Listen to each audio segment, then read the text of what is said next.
Қайырлы күн достар, қал жағдайларыңыз қалай? Бүгін сіздермен бірге дәл осындай болып шығатын, өте әдемі болып шығатын кексті бірге жасап көретін боламыз. Достар, менің каналыма тіркелмеген болсаңыздар тіркеліп, дәл осы видео сіздерге пайдалы болып жатса лайк қойып кетіңіздер. Ең алдымен жұмыртқамызды салып аламыз. Сосын барып қантымызды салатын боламыз. 1, 2, 3, 4 и 5. Тәттіні ұнататын болсаңыздар, тағы да кішкене салуға болады. Ал енді дәл осылай үйреншіктің көмегімен қазір барлығын араластырып алатын боламыз.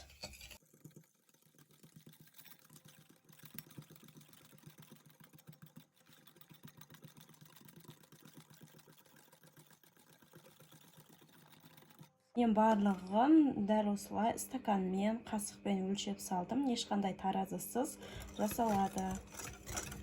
Міне қараңыздар достар, кішкене осылай ағарып көпіршейді.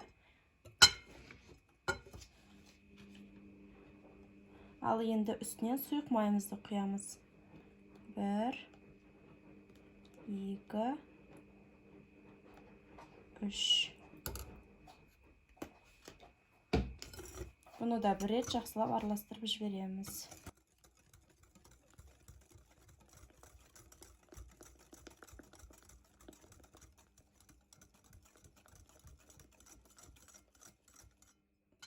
Стакан сүтімді алдым.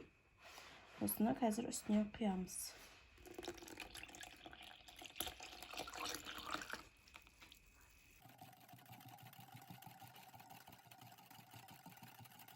Ұнымды дайындап алдым. Ұнымызды да осылай қасықтың көмегімен өлшеп салатын боламыз. Осылай толтырып есептейміз. 1 қасық, 2 қасық, 3 қасық, 4 и 5, 6 қасық салдым. Қазір кішкене қажет болса тағы салатын боламыз.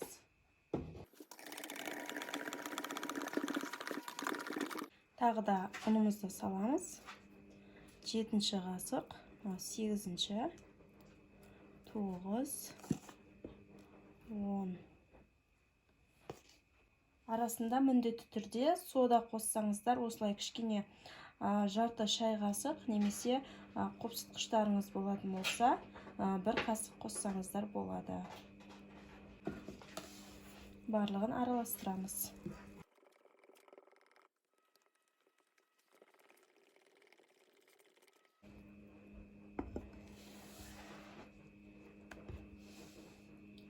Міне достар, қатты қою емес, сұйық емес, дәл осылай біздің қамырымыз дайын болды.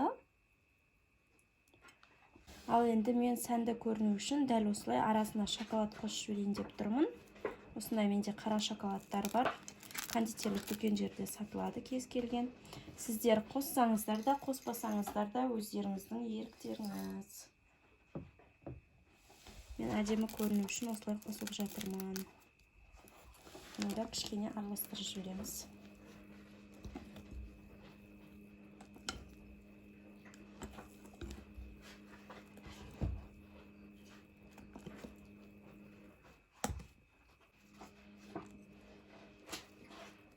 Ал енді қазір формаларға салып шығатын боламыз. Менде дәл осындай темір формалар бар. Барлығы жеке-жеке әдемі шығу үшін осылай бетіне аппақ қынаны капсула деп атайды. Осы капсулаларды ішіне салып шығамын. Сонда әдемі сәнді болып көрінеді. Мынандай тек қана осындай капсуламен пісіретін болсаңыздар, астына форма қоймасаңыздар, мына капсула пісетін кезде осылай жайылып, қамырларыңыз сыртқа ағып кетуі мүмкін. Сондықтан міндетті түрде астына осындай темір форма қойған дұрыс.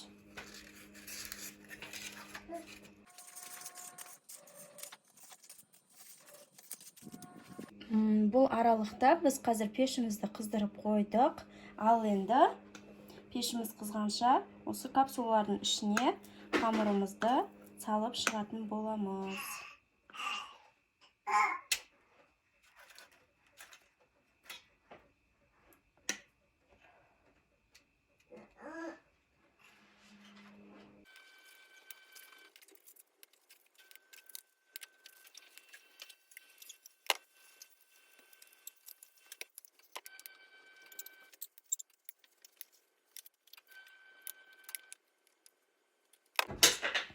Дәл осылай кішкене қатты толтырмай салып шықтым барлығына.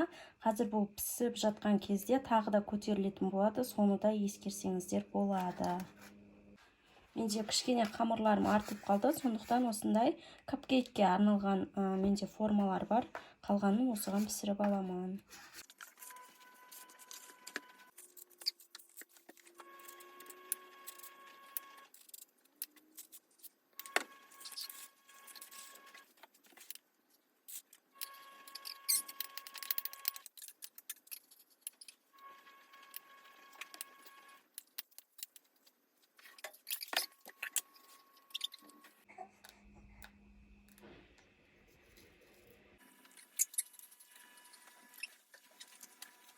Ал енді дайындап алған кекстерімізді пешке салып 180 градуста 30-35 минут аралығында пісіріп аламыз. Міндетті түрде пештеріңізді қарап отырасыздар, күйіп кетпеуі қажет. Әрқайсымыздың пешіміз әртүрлі градуста қызиды, сондықтан міндетті түрде бақылап отырыңыздар. Міне достар, біздің пирогтарымыз дайын болды. Бұның піскен піспегенін дәл осылай құрғақ таяқшаны осылай тығып батырып көрген кезде ұшы құрғақ болып шығуы қажет. Осылай ұшы құрғақ болып шықса, пісті деген сөз. Қазір енді біреуін алып арасын көрсететін боламын. Қараңыздар, дәл осылай капсулаларға салсаңыздар, өте сыртын шешу оңай болады. Қараңыздар, дәл осылай ортасы. Қараңыздар, жаңағы шоколадтар өте әдемі көрініп тұр. Барлықтарыңызға ас болсын. Дәл осылай сіздер де жасап көріңіздер.